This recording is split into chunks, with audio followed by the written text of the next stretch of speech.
Leo niko hapa katika bustani ya Chaoyang ambapo kama tunavyoona kuna shamra kubwa kabisa. Tunasherehekea ama tunaadhimisha siku ya Afrika, miaka 63 ya siku ya Afrika.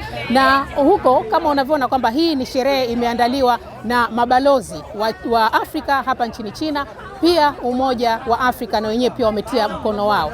Leo ni siku ya furaha, kwa hiyo tuko pamoja na hili tunaona kwamba ni dirisha la Wachina kufahamu utamaduni wa Afrika. Siku ya Afrika inayoadhimishwa Mei 25 kila mwaka ni kumbukumbu muhimu kwa watu wa Afrika kusherehekea harakati zao za kupigania uhuru na kuimarisha umoja wao. Pia inaadhimisha kumbukumbu ya kuanzishwa kwa Umoja wa Nchi Huru za Afrika OAU, yaani mtangulizi wa Umoja wa Afrika, ambapo kuanzishwa kwake kulileta sura mpya ya kujitegemea kwa pamoja na maendeleo ya pamoja kwa mataifa ya Afrika. Mabalozi na wanadiplomasia kutoka nchi mbalimbali za Afrika walioko China, pamoja na wasanii, wanafunzi wa kimataifa wanaosoma nchini humu, na marafiki kutoka nyanja mbalimbali nchini China na Afrika walikusanyika pamoja kusherehekea siku hii. Katika hotuba ya ufunguzi wa sherehe ya siku hiyo, wageni waliohudhuria walipongeza jukumu chanya la mawasiliano ya watu katika kuimarisha urafiki wa Afrika na China. Balozi wa Somalia nchini China, Hodan Osman Abdi, alisema mwaka huu ni mwaka wa mawasiliano ya watu wa China na Afrika. Sherehe ya siku ya Afrika ya mwaka huu inalenga kuwawezesha Wachina zaidi kuielewa Afrika kupitia maingiliano halisi na uzoefu wa kitamaduni. It's very important for us to focus on cultural exchange, getting each other to know each other better, to have more windows and opportunities for us to understand each other's diversity, understand each other's vibrant and unique different cultures. I think we really need more opportunities like this, and this year is an excellent opportunity for us to take care of.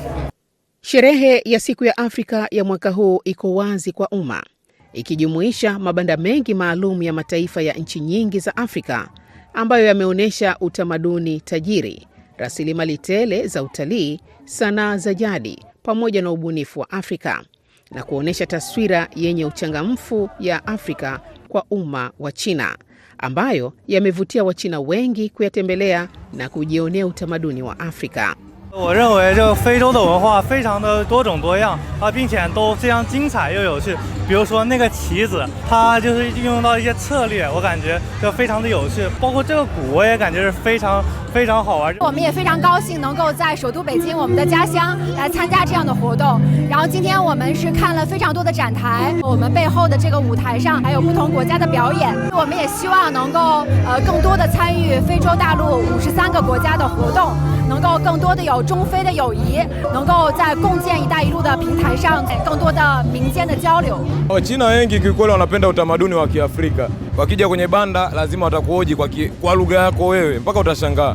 Kitu cha pili wanapendaga kujifunza mambo ya chakula na ngoma. Kama leo tumewachezesha sana pale, na kuna mmoja tumemfundisha nyimbo jambo bwana mpaka ameikalili. Na amesema anaenda kumfundisha mwanae.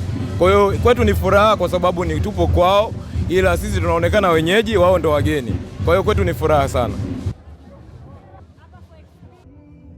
Siku ya Afrika sio ya Afrika pekee, bali ni ya wale wote ambao wanataka kulifahamu bara hili. Na leo hii basi imekutanisha watu wa rangi mbalimbali, watu wa lugha mbalimbali. Na kama kauli mbiu ya Umoja wa Afrika inavyosema kwamba Afrika iliyoungana. Na hapa Beijing tunaona kwamba wageni kwa wenyeji wameungana pamoja kufurahia muziki, dansi pamoja na hadithi.